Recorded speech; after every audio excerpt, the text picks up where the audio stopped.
Good afternoon, everyone. I will be performing a live hacking demo to help all of you get an idea of how hackers actually compromise machines and how they are able to bypass common defense mechanisms that we put in place, such as antivirus. So the three things that I'm going to cover today, for those of you that aren't familiar with my presentation, is what hackers are after. A lot of people don't understand everything that they are looking for. A lot of people, are familiar with credit card numbers and what have you, but there's a lot more that is of interest to hackers. The second thing we're going to go over is how they actually break in.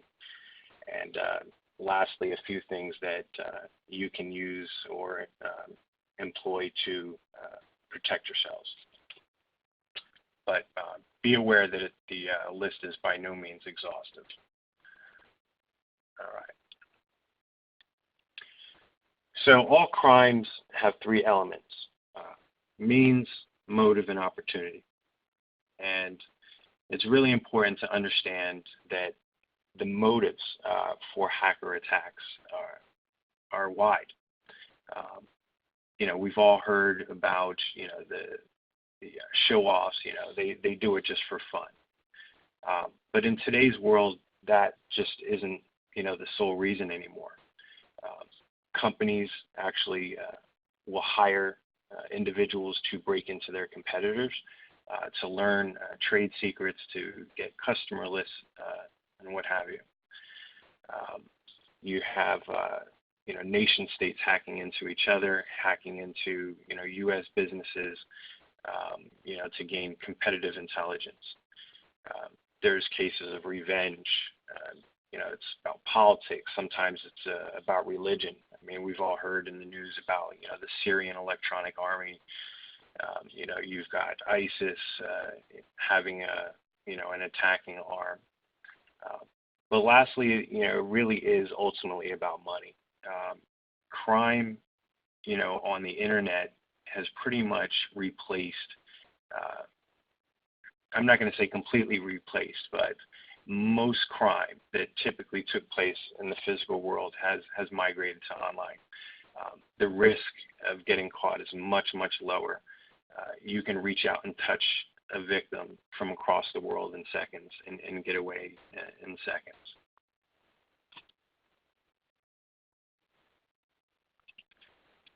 So some of the things, the most common things that hackers are after. Here we have, Social Security numbers. Before, identity theft used to be, just a single identity theft where you needed all aspects of a person's identity. So, birth date, Social Security number. Now there's something called synthetic identity theft where they can create brand new identities out of partial data. So even if you're not storing everything, just one aspect of a person's identity is often enough to commit identity theft. Payment card data, we're all going online, doing shopping. We also do online banking. So I'm going to show you later on in the demo how login credentials can be stolen right from your computer. Attorneys do things like mergers and acquisitions. Accountants, are dealing with tax information, Social Security numbers, etc. You have patents, biodata, that's going along with identity theft. Medical records, network access. A lot of times, hackers are after using your network resources to attack others. So, when there is an investigation, it will look like the attack originated from your systems rather than the attackers. Believe it or not, email addresses are really, really important information to an attacker. It hurts business people because that's how they communicate with the world across the internet. So it's it's really important to understand email safety. You may have a database stored on your computer. You may have customer lists. A lot of us have probably heard about Cryptolocker, right? So if we don't have backups to our data, that we suffer from a ransom attack. There's also blackmail, where individuals have found pictures or other embarrassing information on a computer and then told the victim that if they don't, pay, a given amount of money, they're going to release it to the public. And again, spying. As you are going to see shortly, when an attacker has actually compromised your machine, he can do a lot of spying and just observing what you do.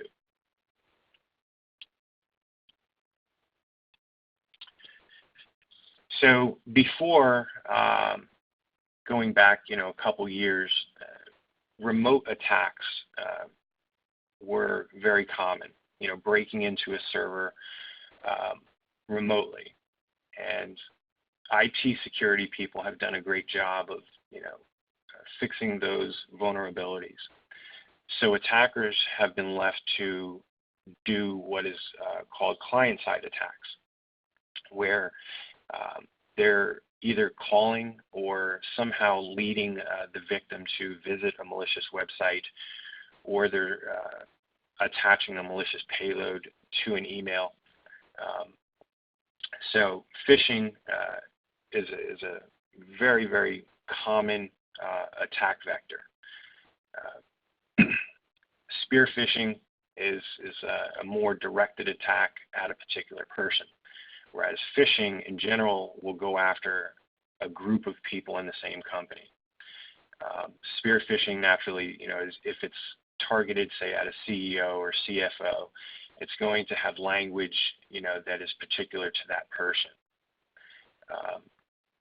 As you'll see, clone phishing, they will actually take, say, an email that you have gotten from someone else, say the NJCPA that has HTML code in it, looks just like it came from them, and replace it and spoof it and send it to you to get you to click on it because you have a trust relationship with the NJCPA.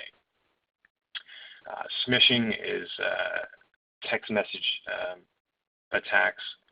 So if you have a vulnerability in your mobile device, such as Android being vulnerable to what is called a stage fright attack, if you click on that text message can give the attacker remote access into your mobile device. So whaling here is something that's targeted specifically at the C-suite. Naturally, those people will have more access to file shares or information than your regular admin. Social engineering obviously can be over the phone, or it can come through email. Most of what is listed above is a form of social engineering attacks. And malicious pop-ups are, when you visit a website. We've all probably seen them before. So before we move on, we have a polling question. Hopefully everyone can see it. Just please answer that and then continue on.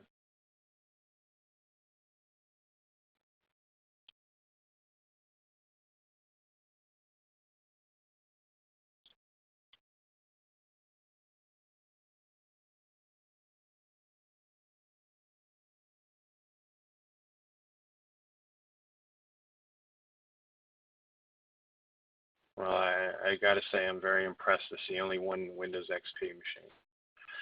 Okay, so let's get into how hackers break in.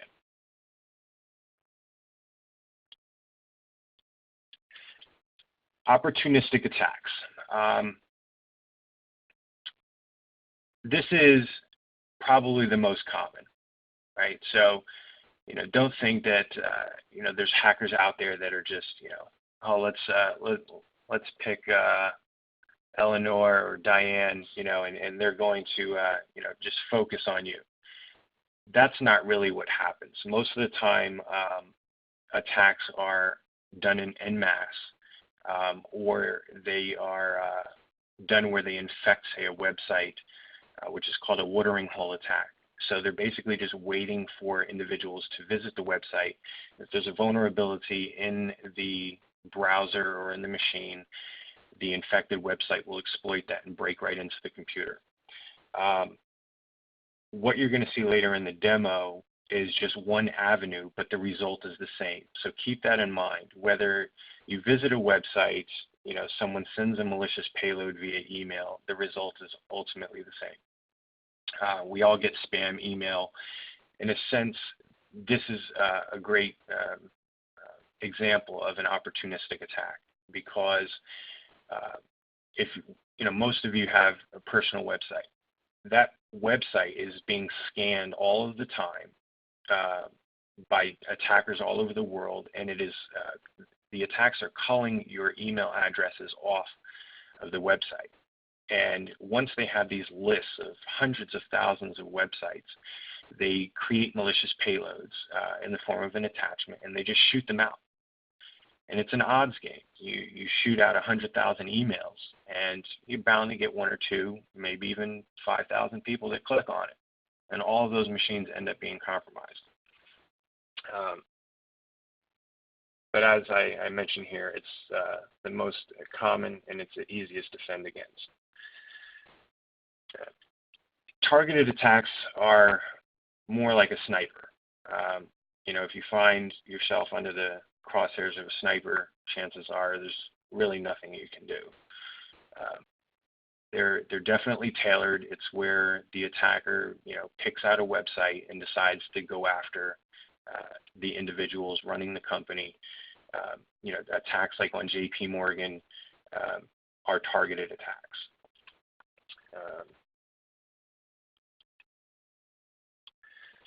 It's important to understand, before we go on, that there is a specific hacker methodology.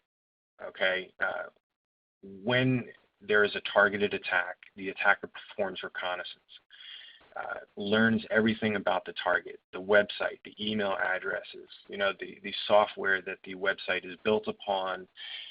They'll learn everything. They'll scour your website. They'll learn about the degrees, the certifications that you have. You have an interest in golf. They'll look you up on LinkedIn. They'll look you up on Twitter. There's just a number of tools to find out pretty much anything they can about you that can be used to find a way in. For example, one attack vector is if they see that you're mentioning on Twitter or LinkedIn that you play golf, or that you couldn't go on this vacation, they'll create a Groupon, and send it to you, and say, hey, if you click on this, you can sign up and you'll get $50 off. And most people will do that, and they've compromised your machine just like that.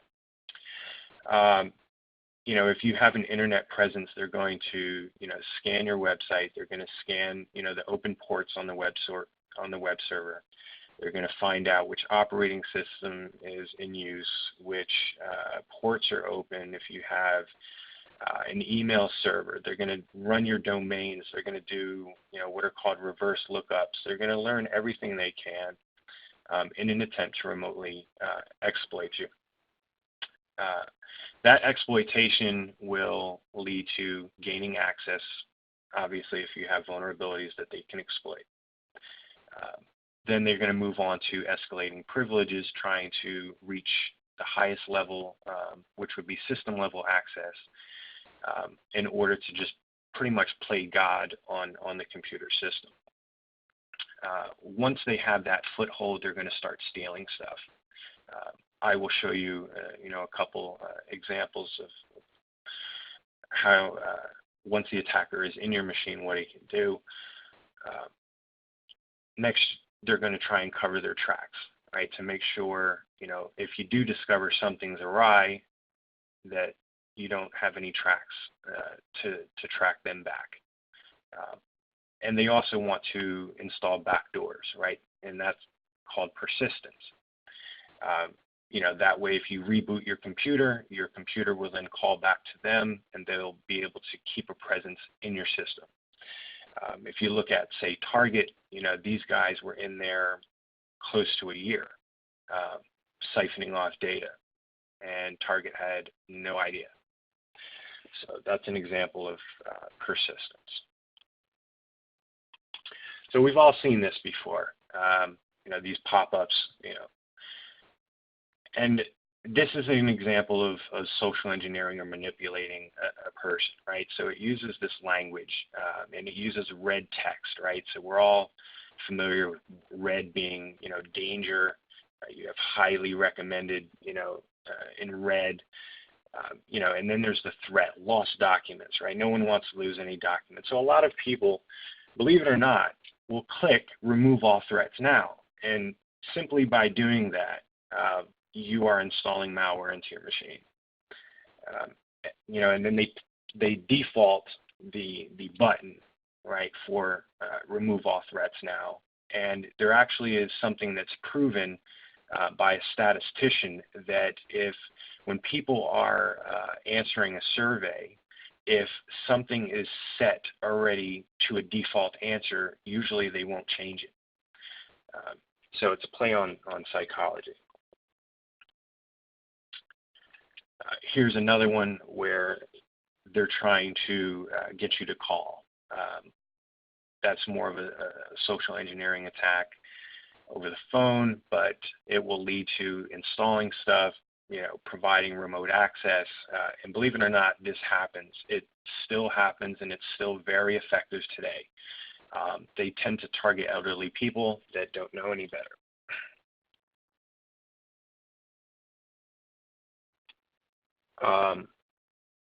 So someone asked the question, but what I'm going to do, just so we have time for the demo, is I will take the questions and then I will shoot an email out to everyone so they can all get an answer.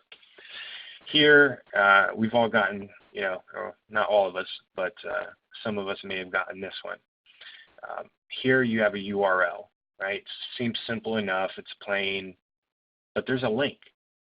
And they want you to click on that link, because if you do, your machine will get compromised. Okay? Another example. Please open the link. Some of you are familiar with, if you hover your mouse rather over the link, it will show where it's really going. That is not very effective anymore because they found a way to make it look like it's going somewhere else that it's not. So don't be deceived by that.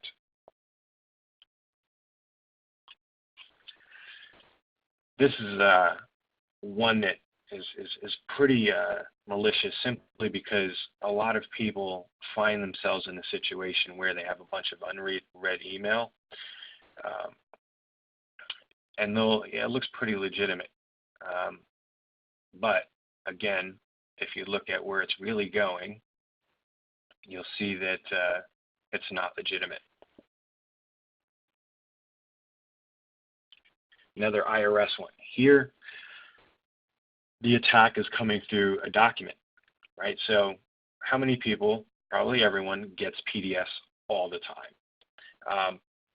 What a lot of people do not know is that PDFs are essentially executable programs.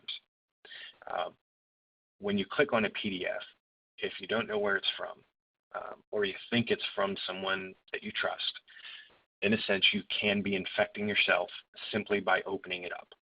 If you have an outdated version of Adobe, for example, I think up to version 9, you can find yourself exploited.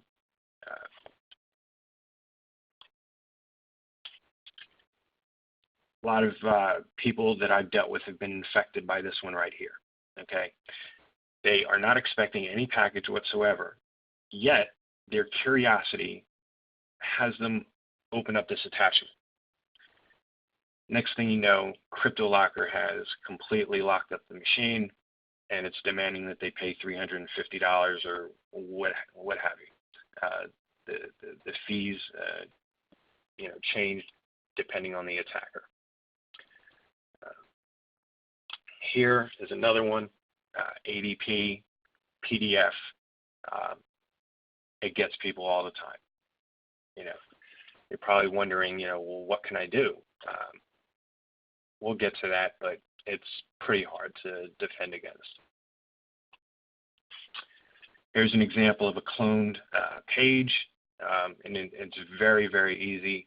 Unfortunately, we don't have a whole lot of time for me to provide a demo and showing how they clone websites all the time, and then they shoot an email with that in the body and say, you know, hey, there's been an issue with your credentials, log in and change them. You go and log in, you change them, but you didn't really log in. You sent those credentials to the attacker.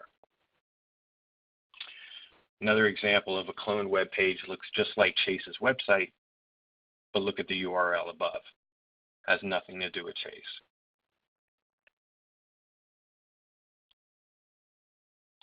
Here's an example of an SMS attack, you know, calling a number or what have you. I'm sure someone in the audience has gotten one of these where they get an alert for a bank that they don't even use, which is, you know, a telltale that it's fake. Here's one playing on greed. You know, you get someone to click on something, and again, they want you to initiate the activity. Because if you are behind a firewall, most firewalls are not, depending on the company and depending on the technology used, do not inspect outgoing traffic. So when you click on that, you will open up a reverse connection back to the attacker, and because it was initiated from behind the firewall, it goes right past it. So as I've explained, you know, a link or an attachment in an email is one of the most effective attacks today. And it needs to be understood that, you know, the vector, right, is the route, right? So if you think of like a terrorist may carry a bomb in a backpack, may carry it in a suitcase or sneakers. The sneakers, the backpack, or the suitcase are vectors. And there's a payload inside. Now the payload can be whatever they decide. The payload could be nails, the payload could be screws, it could be gas. And so when you receive this spammy email or this unsolicited email, you know, the email is the route in which the attack is coming, but you don't know what the payload will be. The payload may be, you know, Cryptolocker, and that locks up your computer and demands a ransom. But it may be something that's less obvious and more stealthy. Maybe you click on a document or an attachment or a link in an email, and what that does is nothing. You see absolutely nothing. But what it has done is it has opened a reverse connection, which I'm going to show you later, back to the attacker's machine. And he's connected to your machine behind the scenes, and you see absolutely nothing. So with that explained, let's move on to the last polling question, which is, do you have a formal cybersecurity defense plan in place?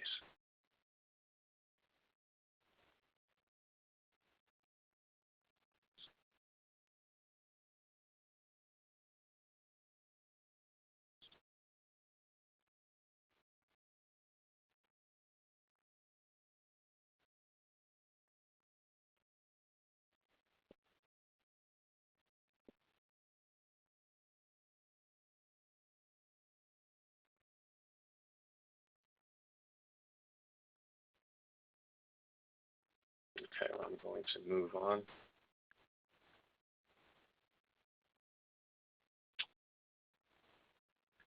So I'm going to just go over just a few things about how to keep your workplace secure.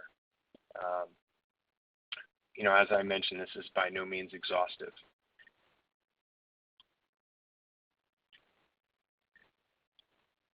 Language. is really, really important, because social engineers or attackers that are really after getting into your systems are going to play on human emotion and psychology. They'll use, as I have listed here, urgency, right? You have to open this. If you don't, there's a consequence. Curiosity is one, right? Like, oh, I didn't order a package. Why is FedEx, sending me this attachment, or why is UPS sending me this attachment?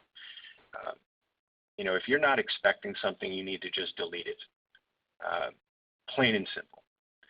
And you also have to pay attention to language, because people that all right, it's very easy to spoof an email. I can make an email look like it comes from Barack Obama, and any attacker can do the same. It's the same thing as putting, someone else's name and address on an envelope and putting it in the mailbox. I mean, it's that simple. But the language will be the giveaway, right? You'll know, hey, Joan doesn't talk like this. Dave doesn't talk like this. And you need to pick up the phone. If you are suspicious of an email or a request, pick up the phone. It is extremely difficult to spoof a phone call. Not that it can't be done, but unless it's a nation state or the NSA coming after you, chances are that's not going to happen. So anything that plays on your emotions, like greed, hey, you've won this, or you can somehow financially benefit from this, don't click on it, just delete it.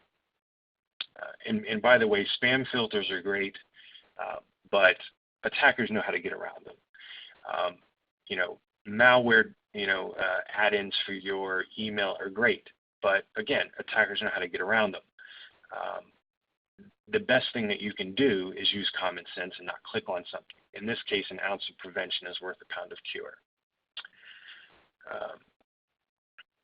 Don't volunteer information, okay? I can't stress this enough. It's very easy to call up a company, and maybe if you're a sole proprietor, chances are this is not going to happen. But if you have a company with 20 employees or 15 employees, you have a presence, you have a building, you have something that's of interest. People may call up and say, to your secretary and say, hey, this is Microsoft. We have this security update, that's affecting your systems. What operating system do you use? That's a form of information gathering, of reconnaissance. Okay, a company I worked for, same thing happened. People called up, claimed they were Microsoft, trying to get information on which operating system, because knowledge of the operating system allows them to tailor the attack.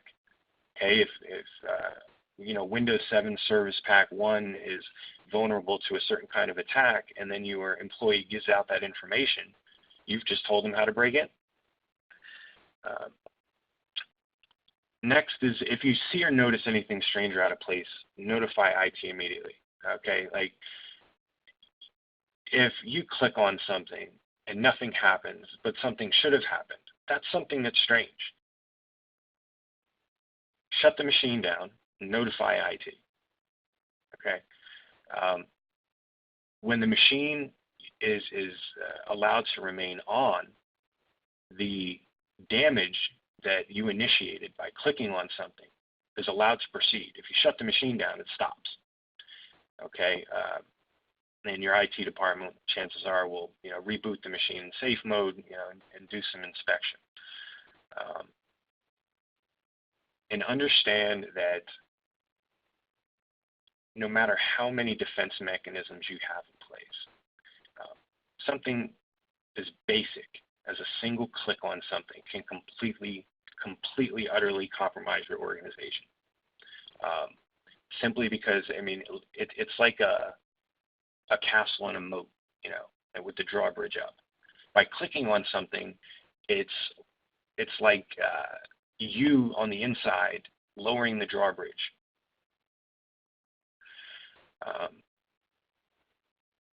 Installing software from untrusted sources. I can't stress this enough. I see all the time that employees are given admin rights or can install and remove software. That's crazy.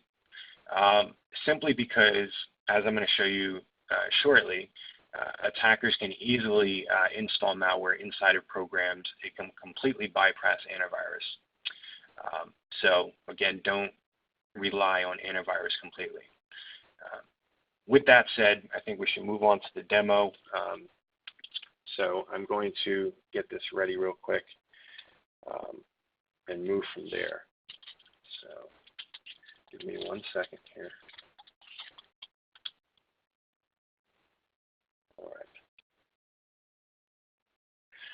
All right, so I'm going to start sharing the screen. Let's see which one it gets to. I need to share the other screen. All right, well, I'll just move everything over here.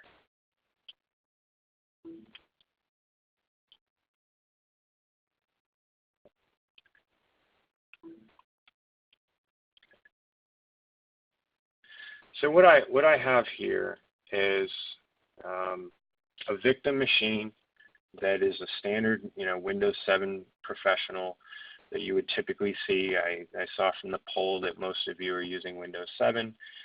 And on the right is the attacking machine. It's a version of Linux. It's freely downloadable by anyone with either good or bad intentions. It's loaded with over 300 attack tools. It's pretty nuts. I mean, if you look here, there's stuff for vulnerability analysis, password attack tools, wireless attacks. A lot of you probably use wireless networks. An attacker outside of your office can, depending on if you've messed up in the configuration, break into your company from the outside. There's just a number of things that are extremely dangerous here. So what I'm going to show you is how an attacker can create an undetectable form of malware and put it inside of a program. There's a tool here called Shelter, and I'm just going to run through the operation of it. Typing the letter A is auto, so we're just going to go through auto mode. And PE target is the software that I want to infect. So in this case, there's a little game called Penguin Push, right? And I'm going to infect that with malware using this program. I'm typing the file path here.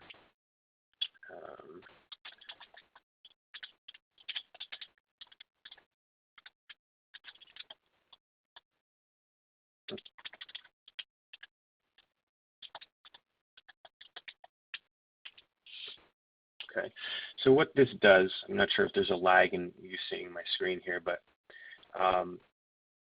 what it does is it's going to put a payload inside of that game. This takes a little bit, so bear with me, maybe 30 seconds, for it to prep the software. Now remember, in this case, I'm going to, create an email, and then, use that just as an example. It's by no means going to be sophisticated. It's just to, show you the point. If this was a real life attack, there would be much more effort put into it. In the meantime, I do want to show you that I'm going to pick a victim here. So let's say New Jersey accounting firms. Let's pick on somebody here. Let's pick on Smolin Lupin. Okay. So if there was an attacker, you just pick that, say, accounting firm, right? And put in their thing and hit a start search. So what this tool is going to do is it's going to extract all the email addresses, right? So here, as an example, we have the IT department. That's information gathering. This is telling the attacker right here that the Smolin has an IT department. So here are employees, right? So let's say that I wanted to go after, PD Rudy. Well, one of PD Rudy's coworkers is El Calic. So what I could do is spoof the email from El Calic and send it to PD Rudy. Okay. So with that shown, what I'm going to do is here we're going to enable stealth mode, and what that does is it allows the program to still run, still operate. We're going to use a listed payload here, and the payload that we're going to use is 1. We're going to set the local host, right? So that's the listening machine, the attacker's machine. So in this case, we're going to put in that IP. Oops, sorry about that.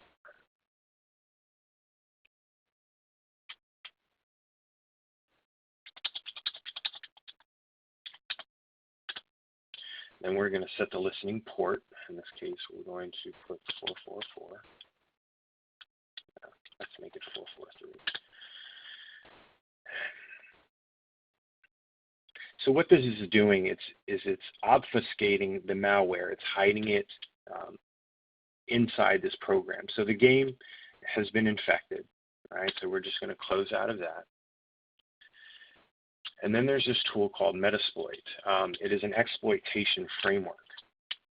So when we send the victim the malware, there has to be a listener.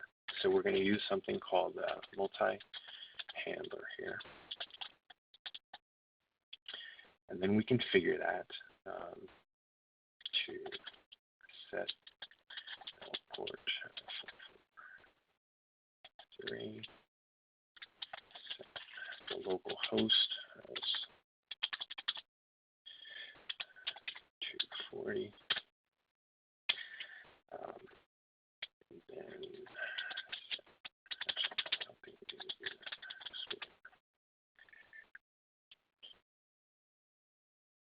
okay, so the payload, the listener has been set up. So then what I'm going to do is, we just sit here and we can create this email. Right. Now, what I was telling you before is if I wanted to fake, who this is from, we just come in here. In this case, I just made up this fake email for illustrative purposes, Joe Hacker. But I could turn around and put that IP address of whoever I want the victim to think it was from. We could make it from any, coworker, whoever, so they trust the email and are more likely to open it. So I'm just going to hit cancel here. So we're going to hit write. We're going to send this email to hacker victim. Put in, check this out. And then I'm going to say just, hey victim, check out this cool game. I cannot beat it. Maybe you can, right? Okay. You can download it here. Okay. So we're just going to insert a hyperlink. In this case, it's going to be HTTP 10.0.0.240.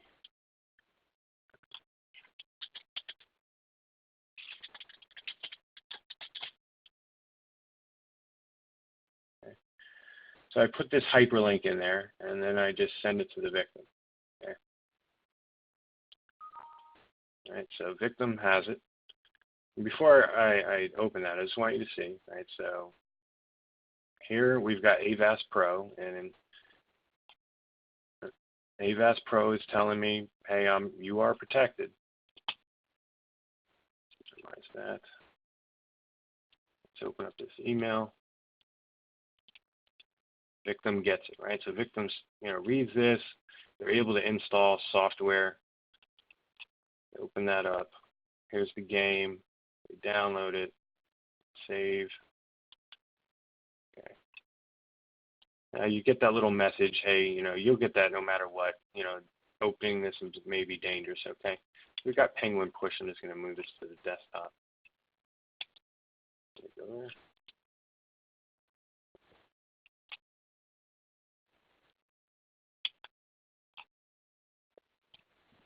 Okay.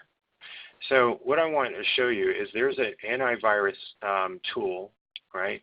What this will do is it will scan a file using every single antivirus engine there is. Okay.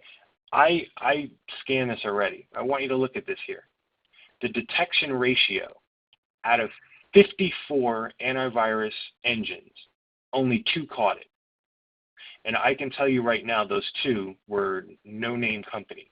All the major ones, Trend Micro, Bitdefender, McAfee, Avast, AVG, Kaspersky, anyone you can think of, F-Secure, they all said there was no malware in there. Okay? Let's close that out. Let's run a scan on this, right? Let's scan Penguin push. No threats found. So we have this handler over here. I'm going to run it.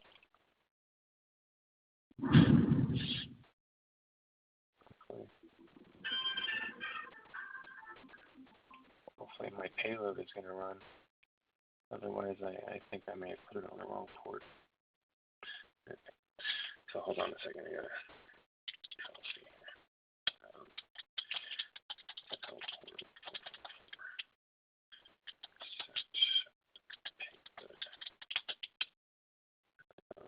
Set payload.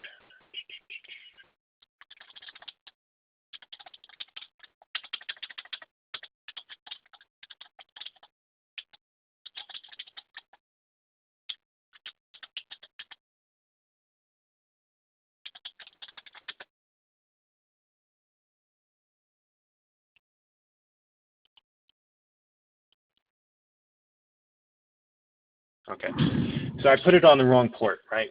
But if you look on the right, we have something called an interpreter session, right? And here we have this game, right? We can begin playing the game, right? It works. Employee, is playing this game, thinks it's cool. I'm going to turn the sound off. I'm going to put that on pause. So this interpreter session, essentially what has happened is the attacker has broken into the machine, right? Now, Avast is still telling me I'm protected, which is a complete, utter lie, right? Now, what I'm going to do is, let's say, people are like, oh, let's go to the cloud. Let's move everything to the cloud. It's more secure, right? So some people say, well, let's use QuickBooks Online, right? Now, what I can do, I'm going to show you is I'm going to type get UID. This shows that I'm inside the victim machine, Win7 victim.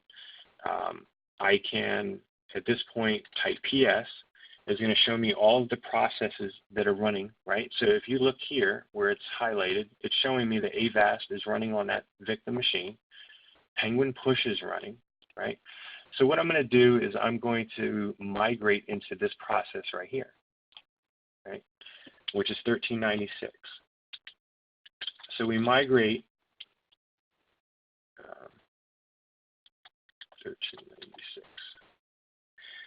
And process 1396 is Windows Explorer, right? So if I type screenshot,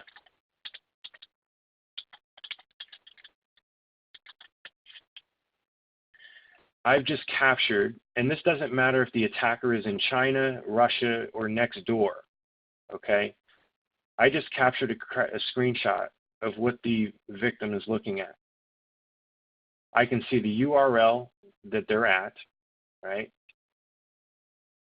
Yep, my antivirus is telling me I'm protected. Now what I'm going to do is I'm going to act like, I'm a CPA or, any other business owner using QuickBooks Online. I'm going to log in like I normally would do to my QuickBooks.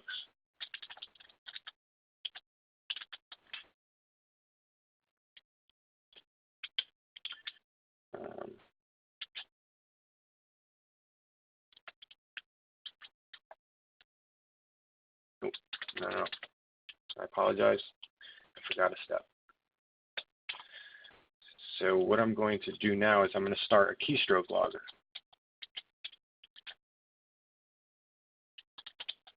Okay. So this, as you can see, started what's called a keystroke sniffer. So now everything that the victim types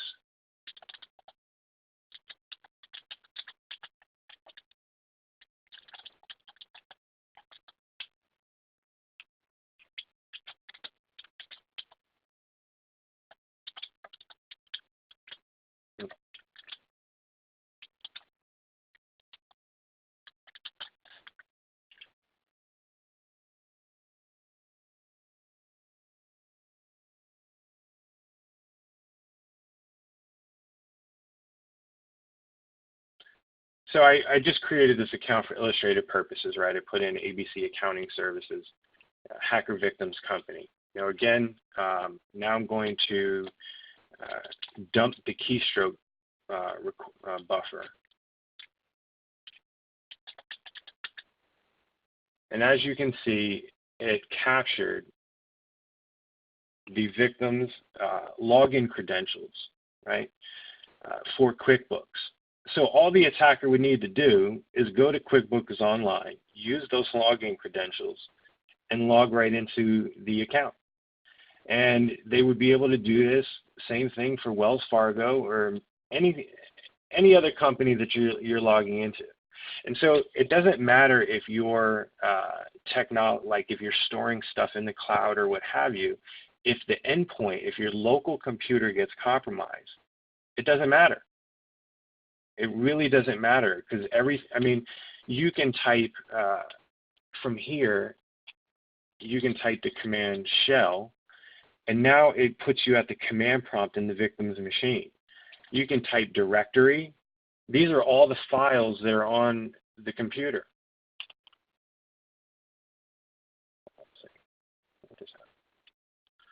Not sure what just happened there.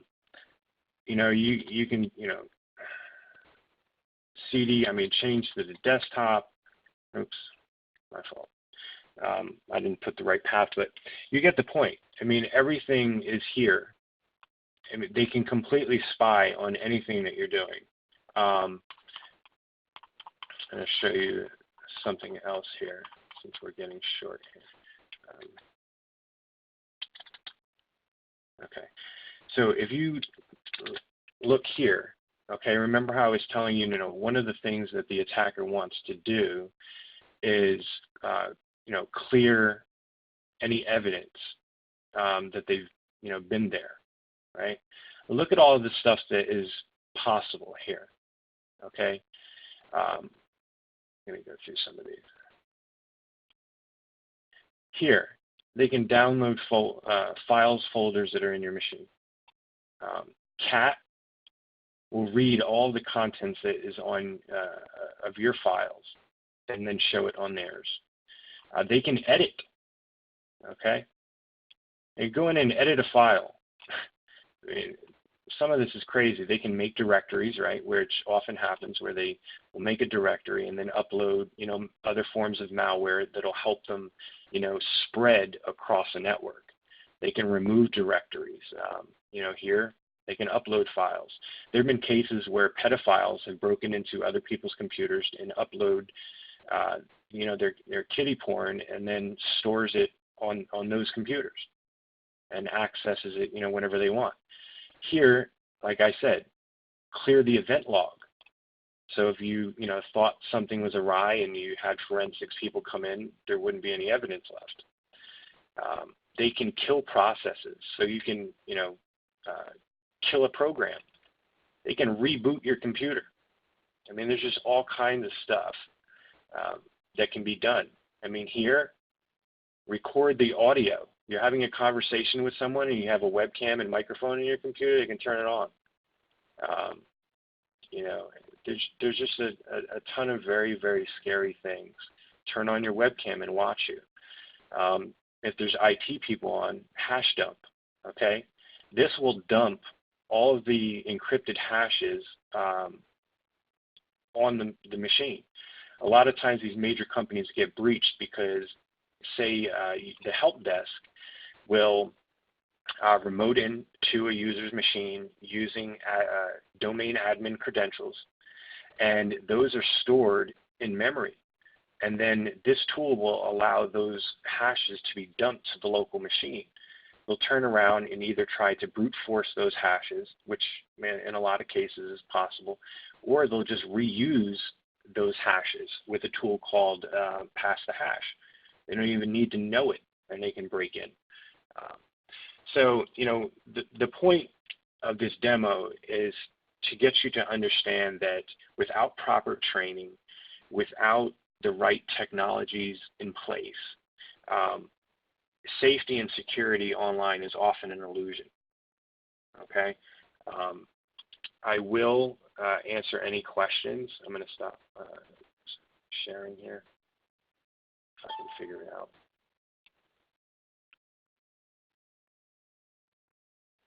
But I am open to any questions. You know, feel free. I think I can get this thing going here.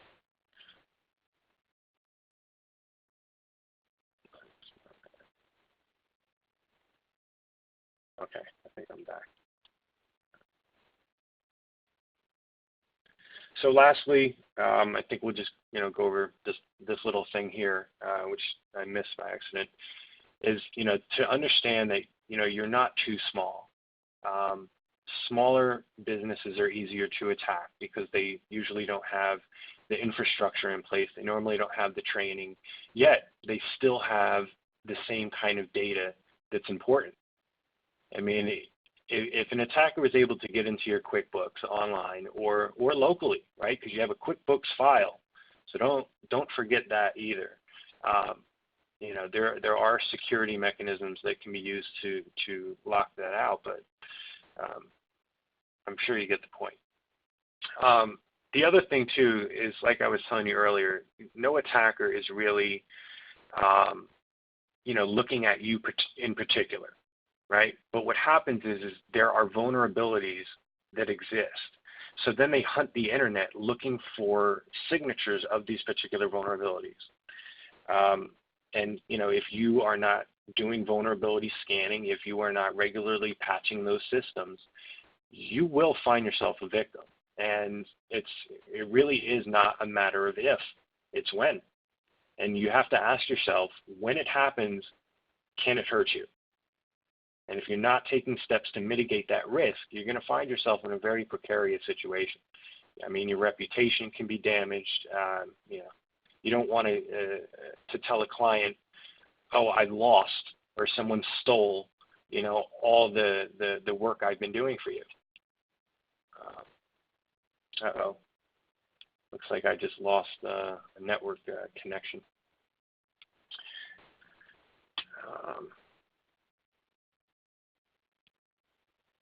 So someone asked me, can the spying tracking be done on a secure website? There's a tool called SSL Strip, and it can strip credentials off of an encrypted connection before the data actually travels. And what happens is if an attacker gets on the local area network, they can trick the machines on the network into thinking the attacking machine is the router. So then all internet traffic will pass through the attacker's machine first. This is what happens when you connect to a wireless network such as like Starbucks, right? If there's an attacker sitting on that wireless network, they can trick your machine into thinking it's the router, so all internet requests will go through that machine first, and they can strip off the SSL. Let me see. I'm not sure if we're running out of time. Let's see what other questions we have here.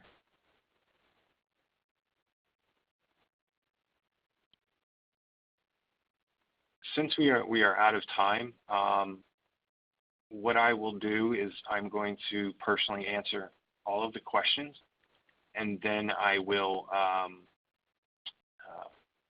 send it out, or I'll have Dave send it out.